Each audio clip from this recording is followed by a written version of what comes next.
So I was scrolling on Facebook and I saw this post. It said getting kicked out of church is crazy and getting your offering back is even crazier. City girls down bad. So in the picture you can see that it was a check for $500 that she gave to the offering. And the check was returned. The church then sent her a letter explaining why they returned her offering to her. The first blurb is basically expressing that they are terminating her from the church. Reason number 1 states you initiated the separation in your marriage to Josh without good cause, stating that you wanted to begin a relationship with another man. It seems you have no desire to keep your family together, and this has caused a great deal of hurt to you, your husband, your children, and many others. This is being unfaithful to the marriage vow that you took before God. They then go on to say you have continued to post many unchristian and even indecent pictures and messages on various social media sites over the past many months. You have also been very negative and critical of many of our church family. You have refused counsel or advice from your husband, your pastor, and many of your close church family who really care for you and who have tried to help you. They end the letter with saying that they still love Brooke and that they hope that God will show his will to her. They say, please let us know when this happens. This event took place in 2021, so I'm wondering if God ever showed Brooke his will. And I'm wondering if she's still with that man she left her husband for. I've never heard of a church declining an offering and kicking out a member. I thought people were there to serve God, to listen to the word of God. But people are too busy passing judgment on what Brooke decides to do in her personal life. For that matter, Brooke was no longer allowed in the church and her money was returned. I see why the church hurt be real. Okay, so first thing is she wasn't banned from the church. If you read the letter, her membership was terminated. There's a big difference between membership and attendance. If you attend a church, that just means you walk through the doors and sit in the pew and attend church service. Everybody's welcome to do that, even the most grotesque of sinners, which, I count myself among, by the way. I'm not perfect. No Christian is perfect. They're not saying that in this letter at all. They're not being judgmental. They're not talking down to her. The tone of the letter is sad. The guy who wrote it is sad that he has to write it. And all of this is something that churches are supposed to practice with their members. It's colloquially referred to as church discipline. You can read more about it in Matthew 15:18, but basically the process goes, if someone has sinned against you, you go to them and rebuke them in private. If they don't listen to you, you then take 1 or 2 brothers with you, or people from the church, members of the church, so that there are witnesses to this and so that all the facts can be established. If they don't listen to you guys, you then take them before the church. And the church then issues them a warning. If the church and their warning are not listened to, the next thing to do is terminate their membership. And so this is all right and well and good. A church's membership should be exemplary of Christians. And if there's a bad example, then that's a problem. That turns people away from God. And so you can't just let anybody become a member without holding them accountable. And this is accountability that is prescribed by Jesus Christ himself in Matthew 15:18. So there's nothing wrong with what this church did. It seems like that letter was written lovingly and sadly. And this is normal Christian stuff. It may seem weird, but that's just how it goes.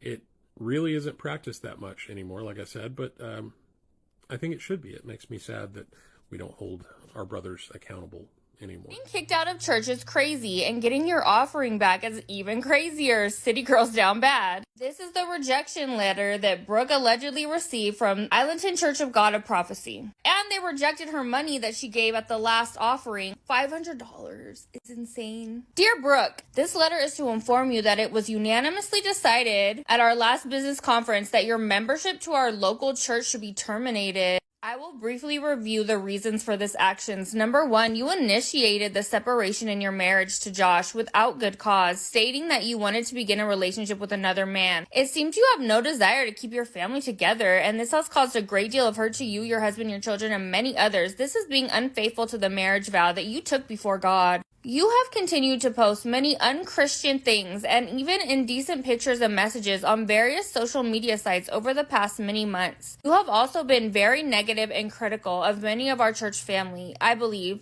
to try and take the attention off your real need.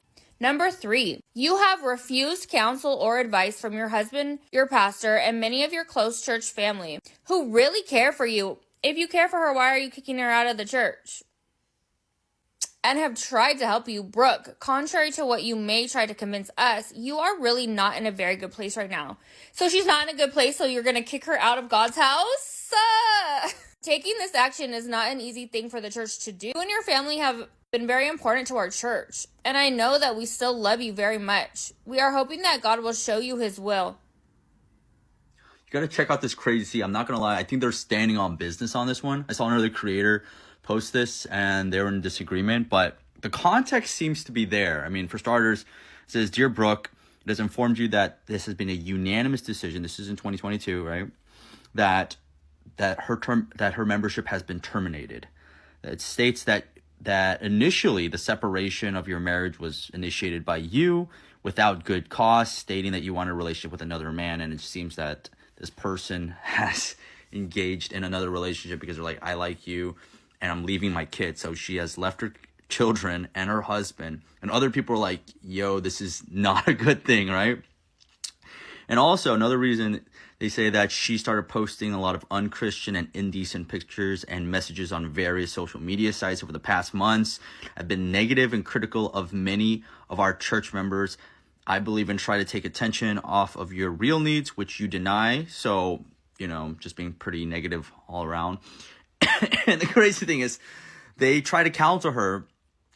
Her husband, her pastor, her church close friends were like, hey, I think you should seek counseling. That she refused. And I know that's going to seem kind of crazy. You're like, why would you kick them out just because they're trying to be there for the message? But the thing is, they've done something pretty decent. They actually returned $500. They returned her recent tithes and offerings back out of goodwill. And I'm not going to lie, there's actually a biblical principle around this. I'm going to show you. This is 1 Corinthians chapter 5. It says, look, there's like sexual immorality happening among you. I mean, the context there is like a man sleeping with his father's wife. But the difference is this, you are proud. That's the difference. There's a big difference between those that are struggling with sin. I mean, don't get me wrong, there's secret sin that we all have. There's sin, like none of us are sinless. But the difference is if they are proud of what they're doing. Shouldn't you have gone into mourning and have put out of your fellowship the man who has been doing this? So you see that this person, this lady, she is proud of what she's doing. So it's crazy because Paul writes, hand this man over to Satan for the destruction of their flesh so that his spirit may be saved on the day of the Lord. I think that's kind of a crazy statement, but when I read this, the way that I interpret it is that when you leave the church, sometimes you're leaving the protection of God, and you're going to go through certain trials and tribulations on your own. And kind of like the prodigal son story, when he came, like after all these terrible things that happened, he had chosen to come back. And I think this is kind of a wise decision to make. It doesn't have anything to do with, hey, look, you have sin in your life. It has to do with boasting and being proud of it. And she had blatantly been posting things online to solidify the position that she was a part of. I know we always say this, only God can judge me, only God can judge me, but this is kind of crazy. But look, it says, what business is it of mine to judge those outside the church? Because we're not supposed to judge those outside the church, but are you not supposed to judge those inside? I know people always take Matthew 7 out of context, but in fact, we are actually supposed to be upholding a certain standard in church.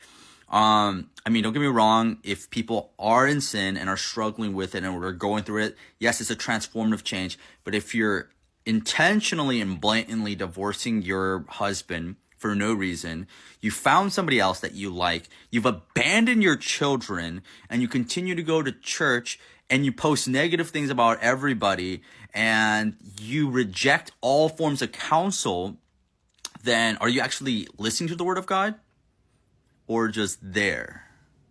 This is why it says God will judge those on the outside. Expel the wicked person among you. So I think what this church did was actually pretty biblical. And it's kind of difficult to do because at the bottom they say, hey, Brooke, that's her name.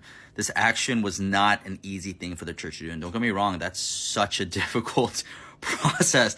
I don't think that I would have the gall or the backbone, personally speaking, to kick somebody out based on this. I would probably just stay silent, but I'm not going to lie. That's just because that's my avoidance speaking here, So what do you guys think? This letter from the Church of God of Prophecy went viral for terminating Brooke's membership because she wanted to separate from her husband, detailing all the reasons why and returning their check. Yes, I said their check. As you can see, both of their names are still on it. So while Josh is in church with his chest hurt, spilling all the tea, because if you read this letter, it is very one-sided. He still might be holding on because why is the account still joint? And according to this letter, y'all been going through it for a year, so that's why you need to mind your business. The accounts are joint.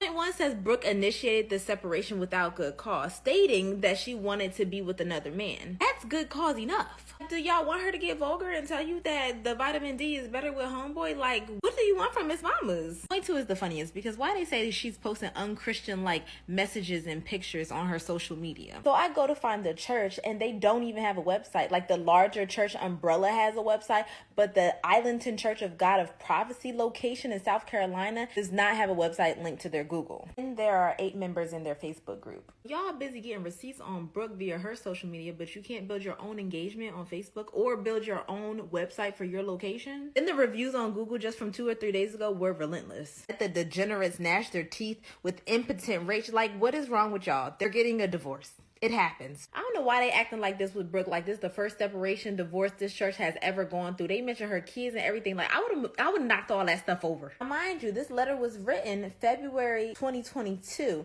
and it said that they've been in these people's business for the last year. Top of 2021, we were still in COVID. We were still social distancing. We were still doing outdoor gatherings, all of that. So I hope y'all was doing all this minding other people's business virtually. And if y'all was assisting the global crisis to the full capacity, ain't no way y'all would have had time to go through Brooke's social media because y'all would have been passing out Lysol, masks, hand sanitizer to all the residents in your community. Honestly, I think they really mad because I think they married these two and they thought they was doing something and didn't see this divorce coming. But y'all Islandton Church of God of Prophecy, how y'all didn't see this coming?